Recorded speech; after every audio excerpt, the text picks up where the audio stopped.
ऐसा धोखा हमारे साथ किया, भोगोगे। ये जो निकलता है ना, भोगोगे, ये अकाट्य होता है। क्योंकि किसी का भी हृदय, मान लो किसी भी जीव जंतु को आप कष्ट दें और उसका हृदय आह भर जाए, तो वो आह वज्र की लेख है, तुम्हें भोगना पड़ेगा। वो आह किसी की ना लेना जिंदगी। कोई ऐसा कोई आह भर करके कह दिया तुम समर्थ हो, हम तो कुछ कर नहीं सकते, और अंदर से दुखी, फिर तुम्हारी सामर्थ्य काम नहीं करेगी, मिट्टी में मिला देगी। ऐसा नहीं कि आप जो कर रहे हैं कोई देख नहीं रहा, कोई हिसाब किताब नहीं, जो कर रहे हैं अवश्य में भोक्तव्यम, बहुत सावधान।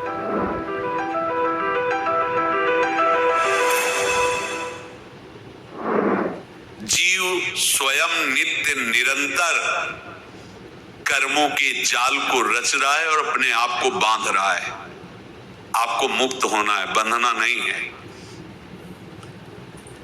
जीव का जन्म कर्मों के अनुबंध से होता है, कर्मों के बंधन से होता है, और उसको अपना ऋण चुकाना होता है। कर्मानुबंध ये बहुत सूक्ष्म विषय है।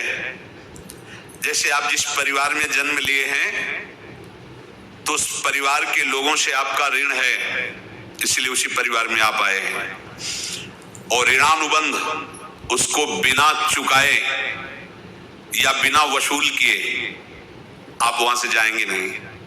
आपको लेना है तो वसूल करना है, और देना है तो चुकाना है। ये पूर्व के जन्मों से निश्चित किया गया है। जैसे किसी के यहाँ पुत्र हुआ, जन्म से ही पैसा खर्चा शुरू हुआ, जो बड़ा हुआ तो उद्दंडता के द्वारा मार पूरे परिवार को क्लेश पर क्लेश देता चला जा रहा है। ये तुम्हारे कर्म का फल है। या ऐसे शक्तिहीन बुद्धिहीन ऐसे पागल पूरे जीवन सेवा करो, तुमसे अपना हिसाब चुकाने के लिए वो आया है। अब परिवार के जो सदस्य जुड़े आके, पत्नी आते ही पूरी हृदय में आनंद, परिवार में आनंद, और जीवन भर वो आनंद ही सुख देने के लिए उसका जन्म हुआ। वो अपना ऋणानुबंध मुक्त, और आते ही भयंकर क्लेश खड़ा कर दिया, बीच में दीवार और झगड़ा, और ऐसा फिर अतरे दिन मारपीट शुरू, कलह अशांति, पूरा जीवन नरक हिसाब करने आए। यहां ऋण चुकाए बिना कोई जा नहीं सकता, ऋण चुकाना पड़ेगा। किसी का ऋण वसूल करना है तो किसी को ऋण चुकाना है, दोनों काम करने होते हैं। अनेक जन्मों में अनेक लोगों के साथ हमने जो बर्ताव किए हैं, अच्छे या बुरे, वो होंगे। अब किसी आदमी को हम जानते नहीं, अचानक मिला, अचानक टक्कर लगा और मार पीट गाली गुप्ता सब कर दिया, चुपचाप सह लो। क्यों? ये आपका हिसाब है, पूर्व का हिसाब। हमारा उससे कोई द्वेष नहीं, कोई संकल्प नहीं। अचानक घटना घटी और हमसे द्वेष करने लगा, हमें पीटने लगा, हमें गालियां दे, ये हिसाब है, चुपचाप सह जाओ। अपने घर का भाई ही भारी दुश्मन बन गया और क्लेश, हिसाब है। एक प्रभुदत्त ब्रह्मचारी जी की वाणी में पढ़ा था, एक महात्मा जी भ्रमण करते थे, तो उस समय असरफियां चलती थी, मोहरे असरफियां, तो उनको भेंट में देते लोग। तो या तो ठाकुर सेवा में लगे तत्काल, या संत सेवा में तत्काल लगे, उसका संग्रह करके डोलना ये ठीक नहीं है बैरागी के लिए, सिद्धांत में ये ठीक नहीं है। तो जब 2, 4, 6, 8 ऐसे मोहरे हुई, उन्होंने विचार किया कि और भ्रमण करके जब काफी मोहरे हो जाएंगी तो प्रयागराज में जब कुंभ पड़ता है, एक बार पूरे सब अखाड़े के संतों को, अलग अलग संप्रदाय सब संतों को बुलाएंगे और सबको खुआएंगे। अब साधु है तो यही विचार करेगा, और क्या विचार करेगा। तो उन्होंने ऐसे डंडा बनवाया, बेंत, जो ऊपर से चूड़ीदार और भीतर पोला, और मोहरे उसमें डालते गए, और भ्रमण, जहां जहां श्रद्धालु भगत सबके यहाँ जाना और इच्छा रखना कि एक मोहर तो दे दे दक्षिणा में। कामना कोई भी हो वो बांधती ही है, ध्यान रखना।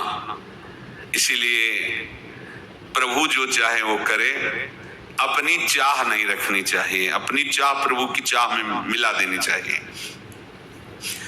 धीरे धीरे वो छड़ी भर गई। भ्रमण करने वाले महात्मा चूड़ी लगाई, इंतजार करते रहे जब प्रयाग का कुंभ पड़ा तो चले। तो रास्ते में एक गांव में पूछा जाता है जैसे कहीं रुको कि कोई श्रद्धालु ऐसा है जो संत सेवी है। तो कुछ लोगों ने बताया हाँ एक परिवार है बहुत संत सेवी है और आपको मिलाते हैं उनसे। आइए महाराज घर में रुका, खूब अच्छा हलवा पूड़ी पवाया और जो घर के मालिक थे चरण दबाए। चरण दबाते दबाते उनकी दृष्टि पड़ी उस डंडे पे। उनका इतना मोटा और ऊपर से कुछ चूड़ी सी भी नजर आ रही, इस डंडे में तो कोई रहस्य है ही है। अब महात्मा जी को खवा पिला के सुला दिया। महात्मा जी जब सो गए तो पत्नी से धीरे से कहा वो डंडा लाओ बाबा जी का डंडा। वो चूड़ीदार जो ही खोला पलटाया तो सैकड़ों मोहरे। ऐसे संत रोज पधारे भगवान, तुम आनंद हो जाए फिर क्या। पत्नी से कहा नाप के कंकड़ लाओ। वो तो महात्मा जी तो खाए खीर पूड़ी आराम से सो रहे। रात में पूरी प्लानिंग करके उसमें कंकड़ भर के चूड़ी लगाकर सिराने रख दिया, सारी मोहरें हटा ली। महात्मा जी आराम से छड़ी उठाए तो वजन पक्का। वैसे बड़े लोग चतुर होते हैं पर ये नहीं जानते कि कर्म कितना भयानक होता है। और उनकी कोई संतान नहीं थी पर धन में इतना प्रेम उनको था। बहुत सावधान साधु महात्माओं के पास जो अर्थ है, गृहस्थी अगर आता वहीं से है पर अगर उसको जोर जबरदस्ती या किसी छल कपट से तो वो उसका विनाश ही करता है। आज तक का प्रमाण है। अब उनको ये भाव पता नहीं होगा या पता होगा तो लोभ के कारण वो उसको मान नहीं पाए होंगे। महात्मा जी गए प्रयाग में, किसी अखाड़े पर रुके और वहां प्रार्थना की कि कल जो है संपूर्ण अखाड़ों का निमंत्रण किया जाए और सब संतों को भोग पवाया जाए और उनको दक्षिणा भी दी जाए। महंत ने सोचा कि बहुत बड़ा है तो उत्सव है, क्योंकि प्रयाग में कितने हजारों संत महात्मा सब। उनका महाराज बोरों इसमें चीनी और तीनों घी लगेगा, सब व्यवस्था। बोले आप मंगाइए, एक एक हिसाब हम करेंगे, हमारे पास सब व्यवस्था है। बोले कुछ तो पहले दे दो, वो इकट्ठे देंगे हम। उनको था कि अगर हम छड़ी खोला और दो चार मोहरे दी, किसी को पता लग गया तो गड़बड़ हो सकती। बोले हम भंडारे के समय आखिरी में सब कुछ आपको दे देंगे। ठीक है। वो अपने पास से पैसे लगाकर खूब जितना सामग्री सब लाए लाखों की और सब संतों को निमंत्रण कर दिया। संत जन निमंत्रित हो गए, भंडारा बन रहा है। तब वहां के महंत है और उनका देखो भंडारा भी बन रहा है, संतों को निमंत्रण। अब आप अर्थ की व्यवस्था कीजिए, क्योंकि इतनी बड़ी हमारी सामर्थ्य नहीं थी जितना हमने किसी तरह हमने व्यवस्था की। अब मुझे अर्थ चाहिए, तभी आगे की व्यवस्था बढ़ेगी। संतों को दक्षिणा देंगे और जिनसे अर्थ लिया उनको दे। देखो रसोई बन गई है सब। उनका विश्वास नहीं तो अभी चूड़ी खोली, उनको तो था ना कि मोहरे हैं कंकड़। तो जैसे कितना उनको सदमा लगा होगा, हजारों संतों का निमंत्रण, रसोई बन, बस संत हो के छल कपट। तो उनका महाराज आपने तो हमारा नाश कर दिया, जो महंत थे। अब बताओ रसोई बन गई, संत निमंत्रित हो गए, आप ये कंकड़ दिखा रहे हैं हमको। आपने तो हमें बर्बाद कर दिया, हमारी इतनी सामर्थ्य नहीं थी, आप पहले बता देते। संत होकर ऐसा छल कपट। अब वो बोले तो क्या बोले, क्योंकि उनको पता था कि मोहरे हैं इसमें। अंदर से उनका चिंतन गया उसी सेठ के पास, अच्छा ऐसा धोखा हमारे साथ किया, भोगोगे तुम। ये जो निकलता है ना भोगोगे, ये अकाट्य होता है। क्योंकि किसी का भी हृदय, मान लो किसी भी जीव जंतु को आप कष्ट दें और उसका हृदय आह भर जाए तो वो आह वज्र की लेखे तुम्हें भोगना पड़ेगा। वो देखो भीष्म जी को भोगना पड़ रहा है। सांप को ऐसे धनुष की नोक से उठाया और बंबूल के कांटों के ऊपर फेंक दिया, कई दिन तक छेदा हुआ, वो आह भर करके मरा। तो आपको 6 महीने बाणों की सैया पर आह किसी की ना लेना जिंदगी।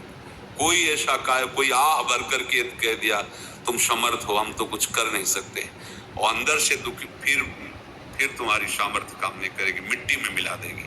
फिर ये तो संत थे और भगवत आराधना के लिए, संत आराधना के लिए ही ऐसा किए हुए थे।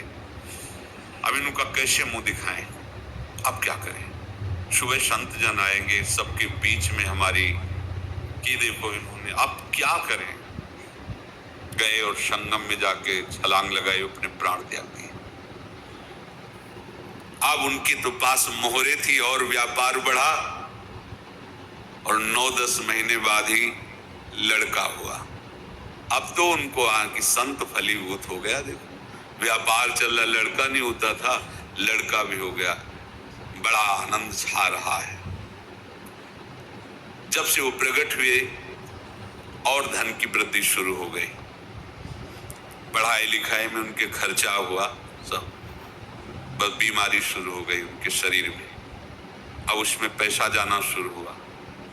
इतने आसक्त तो वो दोनों हो गए कि कुछ भी हो, व्यापार ठप, संपत्ति बेचना शुरू। तो उन्होंने कहा कि बेटा मैं क्या कर सकता हूं तुम्हारे लिए? बोले हमारी अंतिम इच्छा है प्रयाग चलो, और जितने प्रयाग में संत महात्मा सबको एक बार भंडारा करवाओ, हमारी इच्छा अंतिम है, क्योंकि अंतिम यही इच्छा थी। बोले अब ज्यादा संपत्ति तो नहीं रह गई, तो बोले घर बेच दो, मेरे लिए ही तो है, बेच दो, मुझे लगता मैं बचूंगा नहीं, पर मेरी अंतिम इच्छा पूर्ण कर दो।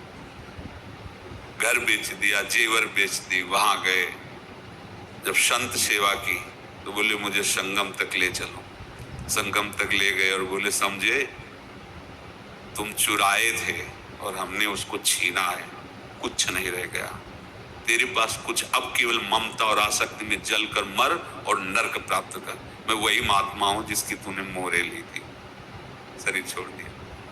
महात्मा को जन्म लेना पड़ा और इनको दुर्गति भोगनी पड़ी। ऋणानुबंध, होश में, ऐसा नहीं कि आप जो कर रहे हैं कोई देख नहीं रहा, कोई हिसाब किताब नहीं, जो कर रहे हैं अवश्य में भोक्तव्यम, बहुत सावधान। अनेक जन्मों में अनेक लोगों से जो कुछ लिया दिया है, इस लेने देने को मिटा देने के बाद ही तुम मुक्त हो गए। इसीलिए एक उपाय है, लेना न देना मगन रहना। क्या? मालिक को समर्पित हो जाओ, मालिक को अपना माना हुआ समर्पित कर दो, खत्म। अहम त्वाम स्वरूपाभिभ्यो मोक्षयिष्यामि, सब खत्म, आगे पीछे लेना देना सब खत्म।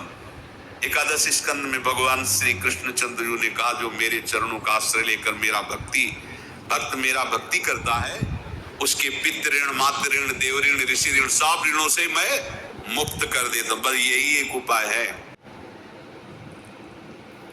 जो इसके बंद करने का उपाय भक्तों के लिए है, वो यही है, भगवान की शरण में होकर अपना माना हुआ पूरा भगवान की अर्पित कर दो। अर्पित करने का तात्पर्य उसमें आम हटा दो। तदीयम वस्तु गोविंदम तुभ्यमेव समर्पये। जिनसे तुमने सेवा करवाई है उनकी सेवा करनी पड़ेगी, जिनसे तुमने जो कुछ लिया है उनको देना पड़ेगा। ये लेने देने का व्यापार जब तक समाप्त नहीं होगा तब तक तुम्हारा जन्म मरण चलता रहेगा। अब आपको यहां समझना है, यदि आपसे किसी ने पैसे लिए बेईमानी करके नहीं दे रहा है तो आप उसको गाली मत दीजिए, आपने बेईमानी की थी इसलिए आपकी बेईमानी हुई है, ले गया, कोई बात नहीं है, बंधन से मुक्त हुए, जो बोझा था चला गया।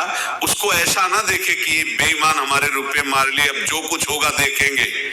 अगर आप आगे नया कुछ करते हैं तो फिर आगे का हिसाब आपको भोगना पड़ेगा, ध्यान रखना।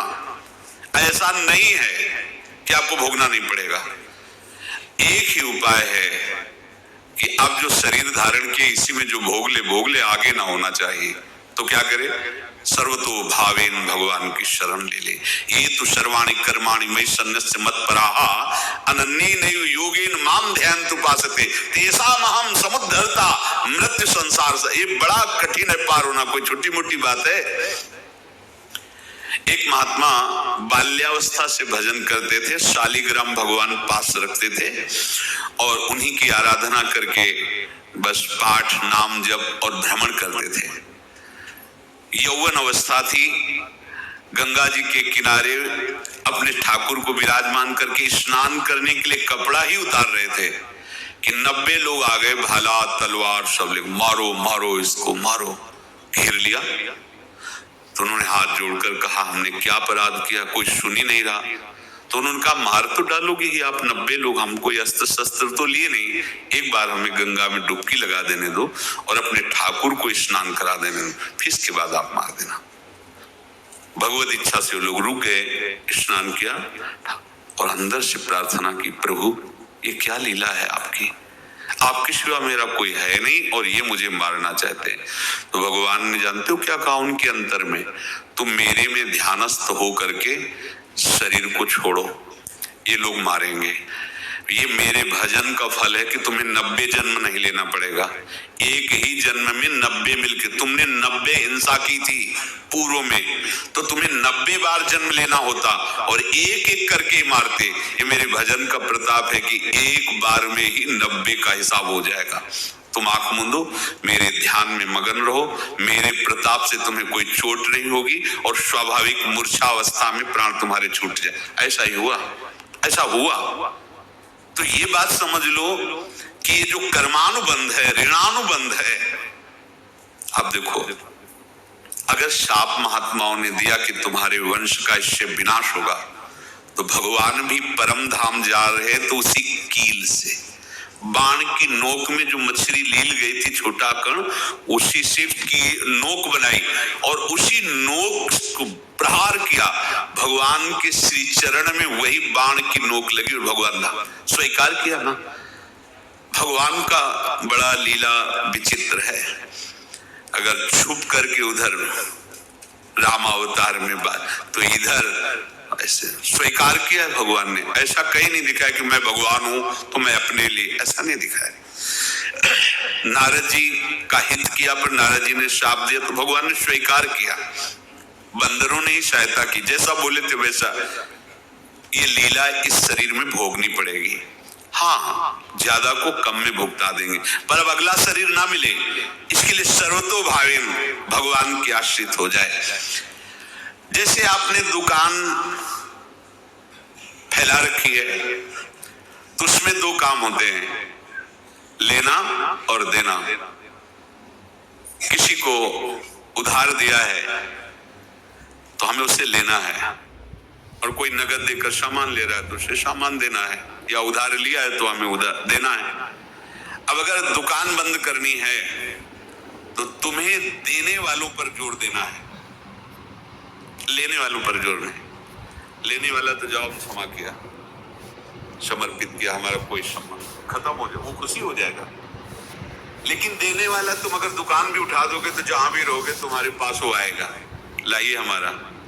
तो देने पर नजर रखिए, जिसका जिसका हिसाब है वो आपके सामने आता जाए, हटाते जाओ। लेने पर नजर मत रखिए और दुकान फौरन उठा दीजिए, नहीं अगर लेते देते रहे तो चलता रहेगा। आगे चलकर कुछ लेना न देना, मगन रहना बस अपने प्रभु के चिंतन में। अब हम कैसे जाने कि किसको क्या देना है, हमें क्या पता? तो हम पूरा हिसाब जिनको पता है उनको दे देते हैं, समझ रहे हो? उनको पता है क्या लेना है क्या देना है, तो इनके पास पहुंच गए, सरकारी हिसाब से सब बराबर कर देंगे। हमको अपनी जिम्मेवारी इनकी चरणों में समर्पित कर देना है, तभी हम जीवन मुक्त होंगे। ये रहस्य की बात है। प्रभु कह रहे हैं, यस्य सर्वे समारंभाः काम संकल्प वर्जिताः ज्ञानाग्नि दग्ध कर्माणं तमाहु पंडितम बुधा। जिसके संपूर्ण कर्मों के आरंभ संकल्प और कामना से रहित हैं, तथा जिसके संपूर्ण कर्म ज्ञान रूपी अग्नि से जल गए हैं, उसको ज्ञानी जन भी पंडित कहते हैं, बुद्धिमान कहते हैं। पूज्य श्री भाई जी महाराज कह रहे हैं, जैसे वहां ज्ञानाग्नि से दग्न कह रहे हैं, तो अपने वृंदावन वासियों का प्रेमाग्नि से सब कर्म संस्कार दग्न होते हैं। जिस समय आपके हृदय में भगवत प्रेम का प्रादुर्भाव होगा, तो लेश मात्र कभी तुम्हें दुख नहीं भोगना पड़ेगा। प्रेम का प्रादुर्भाव होते ही दुख का नाश हो जाता है, महासुख। जब प्रेम का प्रादुर्भाव होगा तो समस्त पाप भस्म हो जाते हैं, अशांति नष्ट हो जाती है, संसार ज्वाला स्पर्श भी नहीं कर सकती है। जब भगवत प्रेम का प्रादुर्भाव होता है तो हो सकता है उस उपासक के जीवन में दुखों का पहाड़ टूट पड़े, परिवार खिलाफ, शरीर रोगी, अव्यवस्था, बहुत बहुत कुछ, सब कुछ। कह रहे इतना सब होने पर भी उसके हृदय में कोई भी दुख नहीं होता। ऐसा सामर्थ्यशाली भगवत प्रेम है। भगवान के चरणारविंद का जिसके हृदय में प्रेम है, भारी से भारी दुख भी उनको विचलित नहीं कर सकता।